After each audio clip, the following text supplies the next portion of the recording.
Welcome to episode 101 for Gaming Dad 101, a show where gamers became dads and now we're looking for cheat codes. If you're new to the show, Gaming Dad goes live every Wednesday on podcast services everywhere, and also we go live on YouTube.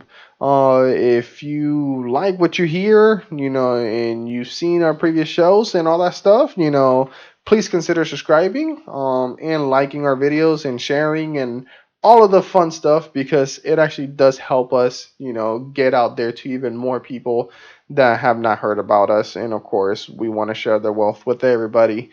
But if you just don't want to do that, if you don't want to stop there, we also have a Facebook group called Gaming Dad 101. All you got to do is just go to Facebook and just search, just type on that search bar, Gaming Dad 101, and we are a public page. You'll be able to find us there. You just hit follow and like, and you'll be part of our page. You'll be part of the community, and you'll be part of our family over there. And best believe we have participants over there every single day. So thank you for everybody that's currently on our page.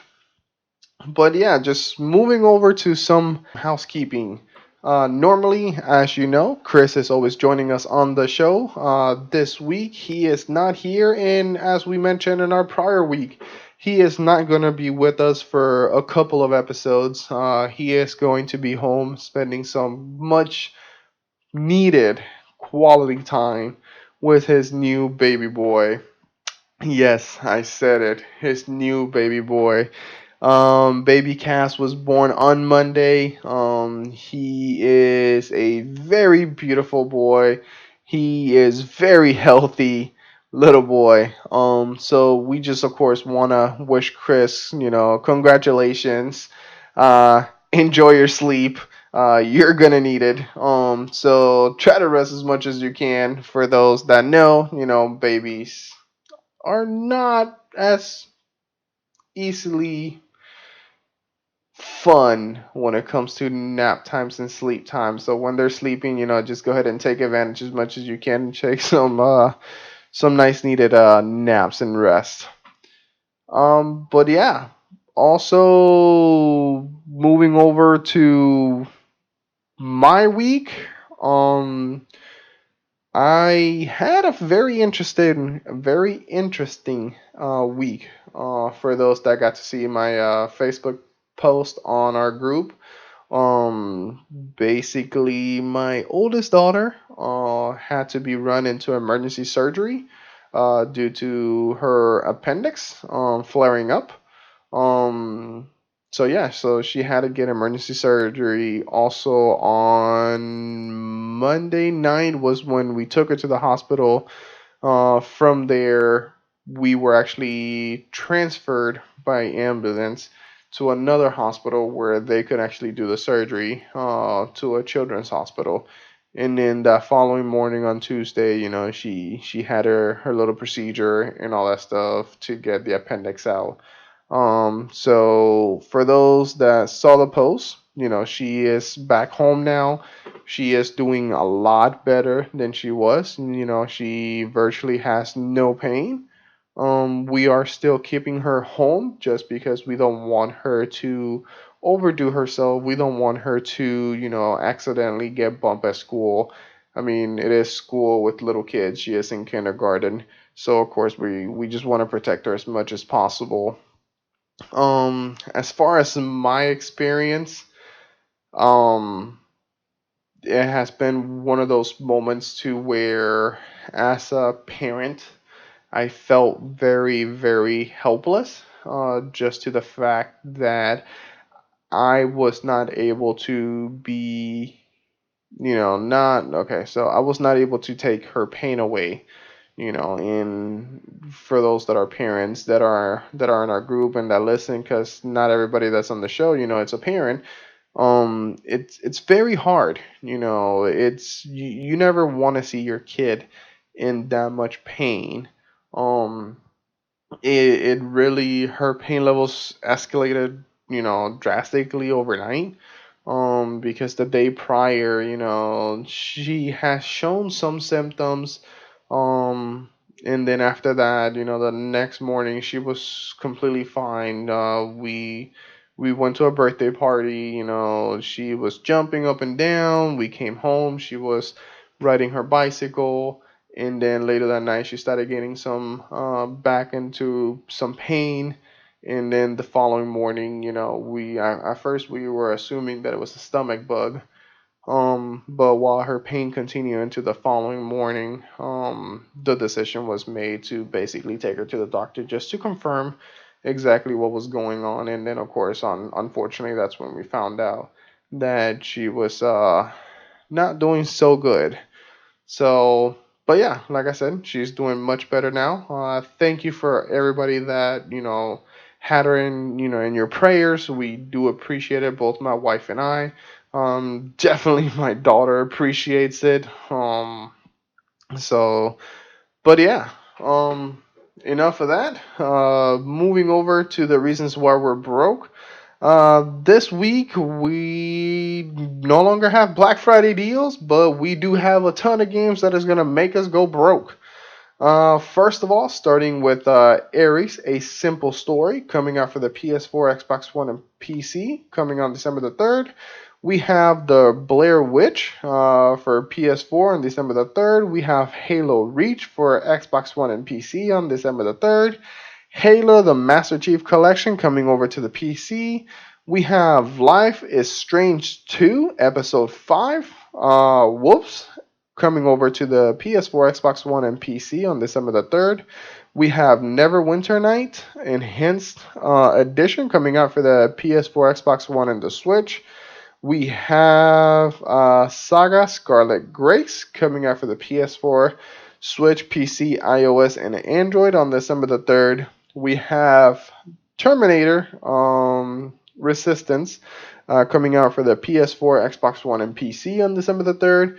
We have Alien Insulation coming out for the Switch on December the 5th. We have Darksiders Genesis coming out for Stadia and PC. We also have Star Ocean First Departure R coming out for the PlayStation 4 and the Switch on December the 5th. We have Ancestors, the Humankind Odyssey coming out for the PS4 and Xbox One on December the 6th.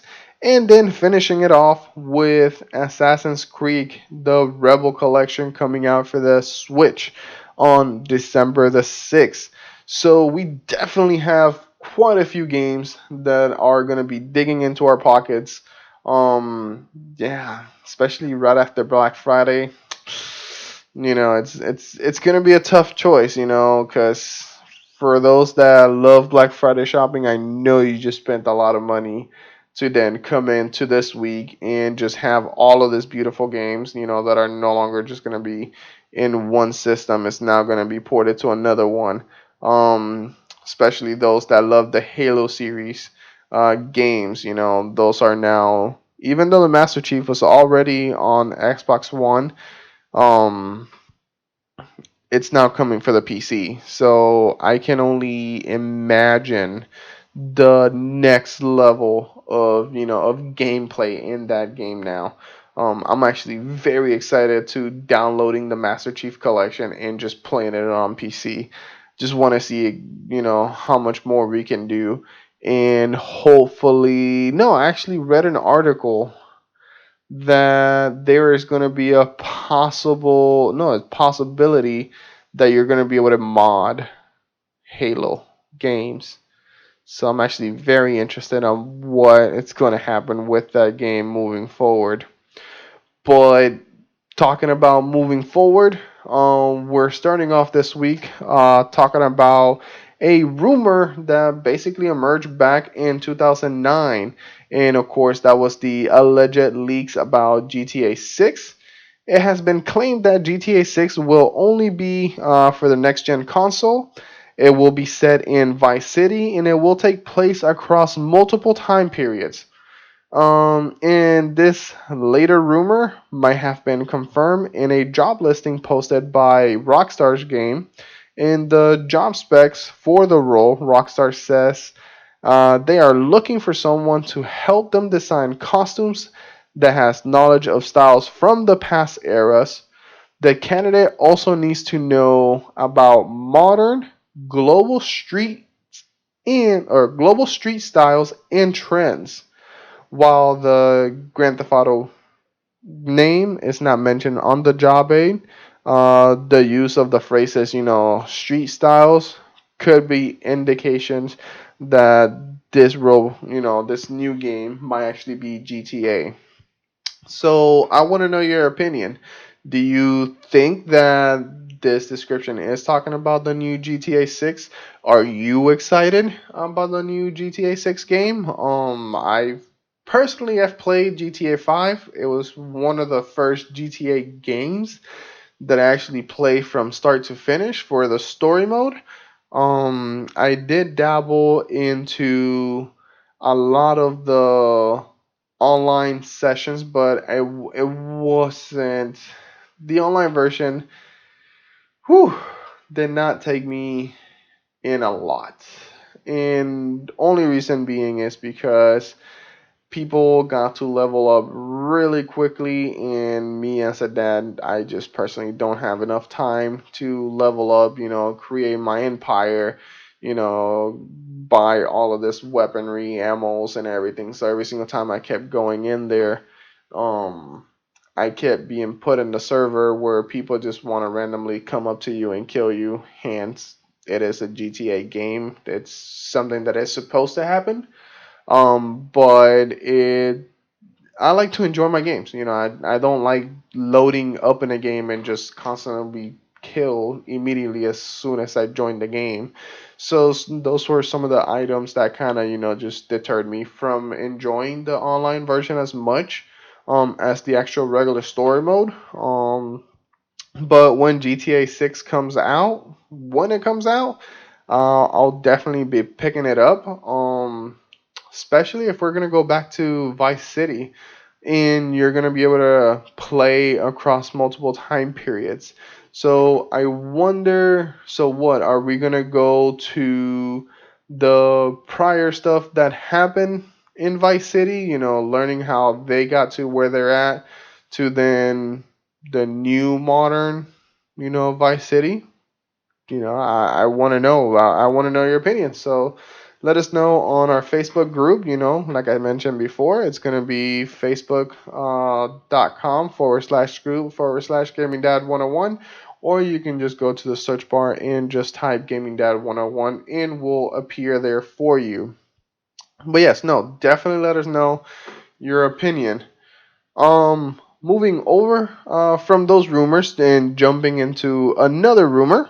The whew, let's see what we got here. Sorry, it kind of threw me off. As I'm normally not the one reading all of the articles, so getting used to this. So don't eat me alive just yet.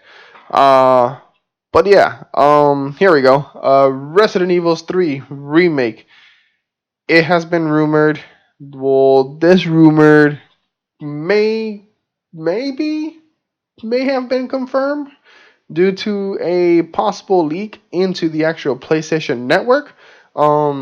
Apparently, have found, well, not us specifically, but someone has found the potential art covers for the official Resident Evil 3 remake.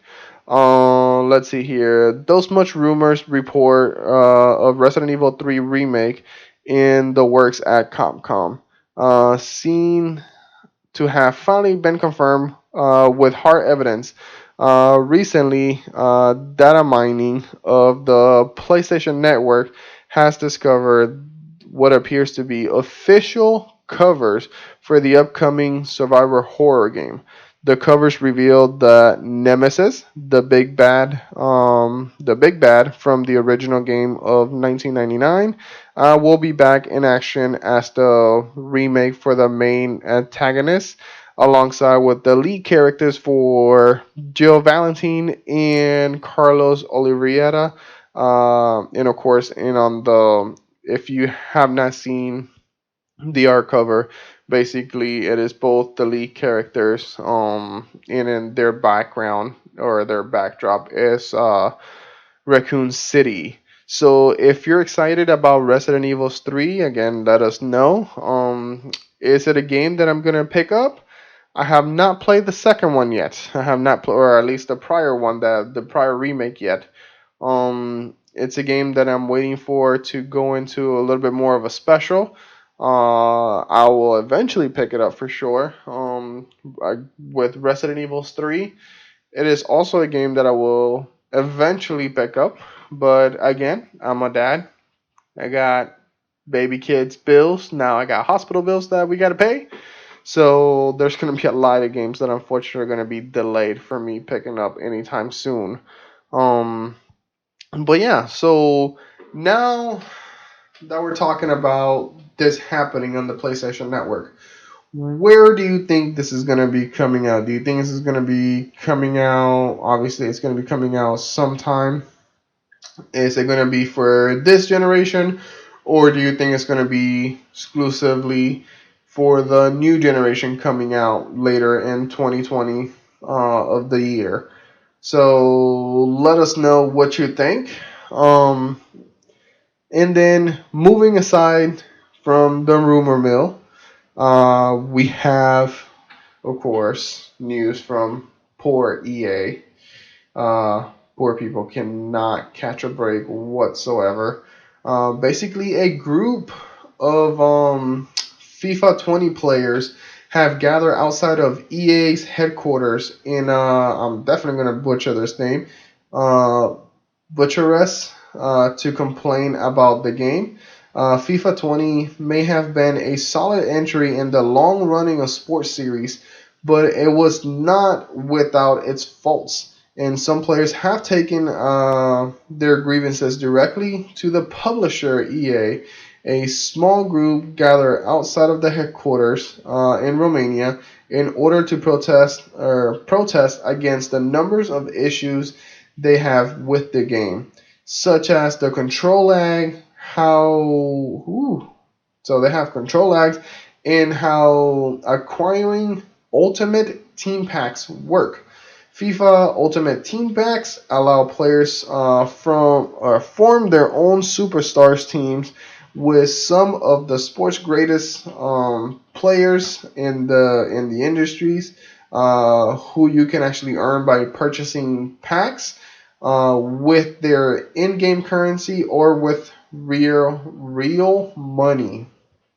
Again, this I can kind of see why people are getting upset. But moving over on the article, it does state that players argue that the odds for getting individual ultimate team packs for the players is skewed and it's skewed and against them from the EA. They have made it to where it's deliberately difficult, so it encourages players to actually spend more money on the actual packs. So if you remember, for not the prior game, but the game before,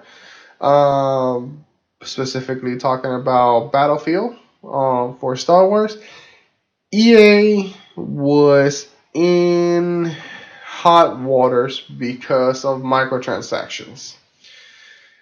Are they making the same mistake again? Apparently, per this article that is found on the Metro.co, they're making some of the same mistakes again. So they're allowing you to be able to play the game, earn currency, and you're able apparently to get this Team Ultimate Pass package, or pack, I guess, so you can get more of the better players in the game, and you can create, I guess, your own team. I'm not a big FIFA game player, so I'm not 100% sure how it works. I'm just kind of comparing it, I guess, from my knowledge from NBA, where you can just build your own team from scratch. Apparently it's skewed. It's pretty hard to gain those packs and to be able to gain the players that you actually want. So it technically is forcing them to go ahead and spend real money to try to get the players.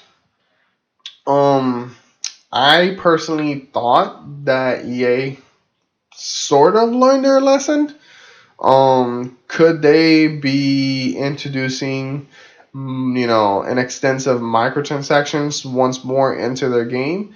Is this going to be something that's going to bring back the prior lawsuit that was going on for the prior microtransaction controversy that they were having? There's a possibility. I wouldn't pass it, especially if people are complaining. Definitely protesting outside of the headquarters for EA. That's going to be a tough pill to swallow if it basically opens old wounds for them due to this issue. I know that EA had posted some information about how they were going to handle some of the lag, the controller lags, and a lot of the issues that the game itself had. And they did have a timeline. Unfortunately, I don't have that article in front of me, but I am aware that they're actually, letting the community know that they are working on it. It is not something that they're just gonna try to just sweep under the rug.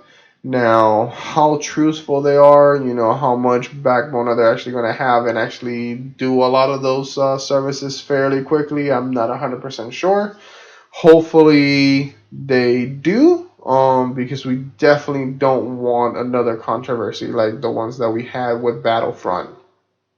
So EA, please don't do the same mistakes that you did last time and just fix the issues. Um, I know that patches aren't that easy. So, but yeah. Um, Besides that, we really don't have much news for this week. So yeah, what can I say? Slow week. It's coming out of Thanksgiving. Coming out of Black Friday, long holiday. So I guess not much going on besides protesting. Um, but yeah, so I guess that would be it for this episode. Let's see. Is there anything that I would like to plug? No, just hopefully you had a good time with Thanksgiving. Hopefully you ate plenty. If you're not a big eater, hopefully you ate enough to where it made you feel good. If you're a vegan, by all means, enjoy. Um, Again, hopefully you had a good holiday that just passed. Again, congratulations, Chris. I also wanted to plug that I want to give thanks to Brendan. He was supposed to join me on this episode, but we had some technical issues with recording today. So basically, I just kind of had to take over and do the episode on my own today. But it's all good. Again, thank you, Brendan, for trying to be there for the show and everything. We truly do appreciate you, and we're gonna work something out that way you can actually make it into next week's episode. But of course, we'll talk about that off the air. So, but yeah, again, thank you for joining us on episode 101. Please remember to join our Facebook group at facebook.com/gamingdad101. You can also find us on. Oh, where can you find us? You can find us on Twitter, geekendcast. You can go to our website. Yes, we do have a website for those that didn't know. Our website is geekendcast.com. And there you can also see all the other shows that we do. This is not the only show that we have within the network. We also have other ones that I believe you might actually enjoy as well. But yeah, again, thank you for watching. Please remember that we'll be going live on Wednesday and on Friday on YouTube. So you can reach me at gamerdad over at Twitter. And if you want to say congratulations to Chris, you can reach out to him at vissin. With that said, see you next week. Luego.